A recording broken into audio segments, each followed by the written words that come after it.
In June 2025, a Chinese AI model called DeepSeek, R2 scored higher than every American system on MMLU-Pro, the benchmark that the global AI research community treats as the closest thing to an objective IQ test for artificial intelligence.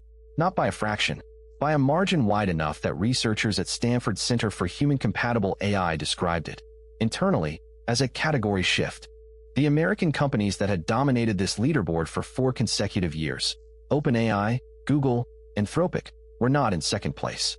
They were in third, fourth, and fifth. That had never happened before, and most people reading the news that week completely missed it. Here's why that matters to you right now. The global AI industry is worth an estimated $4.1 trillion in projected economic value through 2030, according to McKinsey's 2025 infrastructure report. The country that leads AI development will set the standards, own the dominant platforms, and, critically, control the infrastructure that every other nation's businesses run on.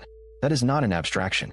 If Chinese AI systems become the default foundation for enterprise software, medical diagnostics, and autonomous systems in emerging markets across Southeast Asia, Africa, and South America, American companies lose not just market share, but architectural influence. The software your employer uses in 2030 may be built on a foundation designed in Beijing, governed by rules written in Beijing, and optimized for priorities set in Beijing. The second implication is military. The U.S. Department of Defense's own 2025 AI readiness report acknowledged that battlefield decision support, autonomous drone coordination, and signals intelligence analysis all depend on which country's models are most capable. Benchmark leadership is not academic. It is a direct proxy for operational superiority. To understand how we got here, you need to understand what these benchmarks actually measure. MMLU-Pro, which stands for Massive Multitask Language Understanding Professional, tests an AI across 57 academic disciplines, from molecular biology to international law to abstract mathematics. It is designed to require genuine reasoning, not pattern matching. For 4 years, from 2021 through early 2025, American labs held every position in the top 5. This dominance was built on 2 structural advantages. First, raw compute. American firms had preferential access to NVIDIA's most advanced chips, the H100 and then the H200, giving them more processing power to train larger models. Second, talent. The United States was absorbing roughly 60% of the world's top AI researchers through its university system and immigration pipeline. China, by comparison, was fighting both a chip embargo. The U.S. restricted advanced semiconductor exports to China in October 2022 and tightened those rules twice since, and a talent drain.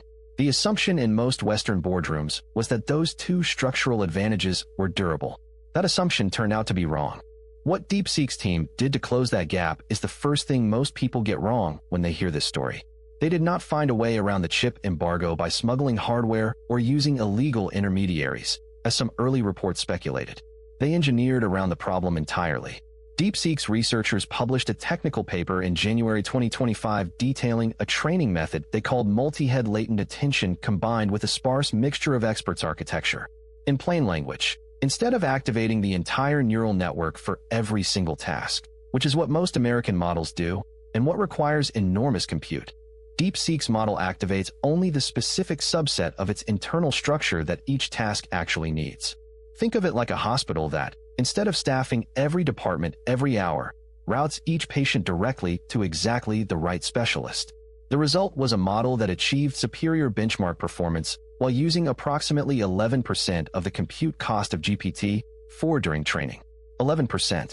That number, when it circulated through AI research circles, prompted the kind of silence that usually follows a genuinely disorienting discovery.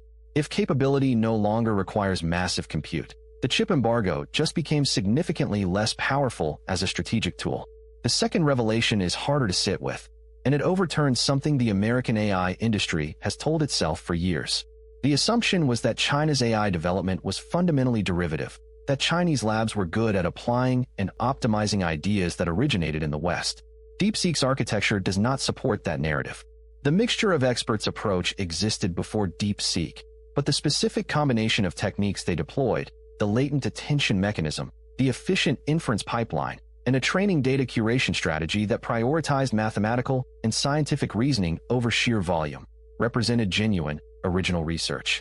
Google's own DeepMind team published an analysis in March 2025 acknowledging that two of DeepSeek's training innovations represent meaningful advances over the current published state of the art.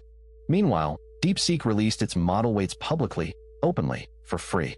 OpenAI's O3 model, released the same quarter, costs roughly $60 per million tokens to run.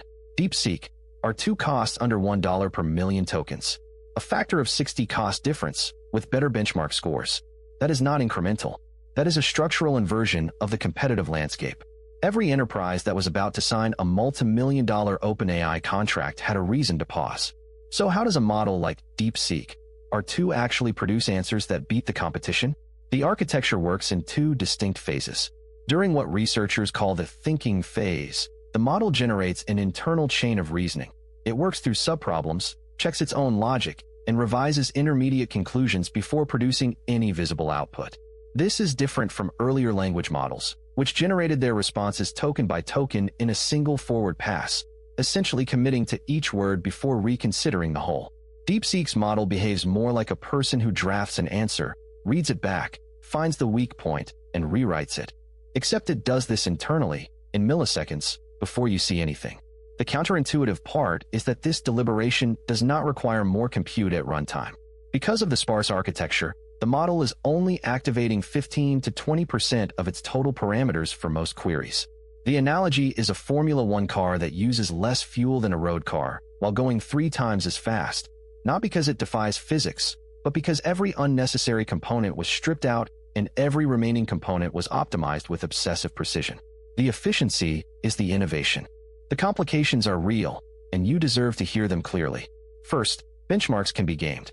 There is credible concern, raised by researchers at MIT and the Allen Institute for AI, that DeepSeek's training data may have included problems structurally similar to MMLU-Pro test questions, not through deliberate cheating, but through data contamination during the scraping of Chinese academic repositories. If that contamination is significant, the benchmark scores overstate real-world performance. Independent testing on novel reasoning tasks outside the benchmark has shown DeepSeek performing well, but the contamination question has not been definitively resolved. Second, there is a transparency problem. DeepSeek is a Chinese company operating under Chinese law, which means it is subject to government data access requirements. Enterprises running sensitive workloads on DeepSeek's API, medical records, legal documents, financial data, are routing that information through servers under a legal framework that allows state access without disclosure. Italy temporarily blocked DeepSeek's app in early 2025 over exactly this concern. Several U.S. federal agencies have restricted its use on government devices. The open weights are free to download and run locally, which sidesteps the surveillance concern, but most businesses will not run local deployments, and most users will not know the difference. What this means for your life depends on what you do, but the timeline is shorter than most people realize.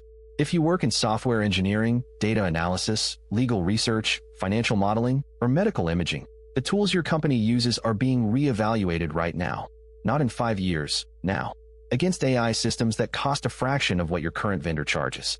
By late 2026, enterprise AI procurement decisions made in the next 12 months will be locking in architectural dependencies that are difficult to unwind for 3 to 5 years. If your industry adopts DeepSeek-based infrastructure, your workflows, your outputs, and your performance metrics will be shaped by a system whose internal priorities and safety tuning were determined without your government's regulatory input. Concretely, watch what your employer's IT department purchases this budget cycle. Watch whether your software vendors are integrating open-weight Chinese models to cut costs. That purchasing decision, made by someone in procurement who may not fully understand the geopolitical dimension, will affect your working environment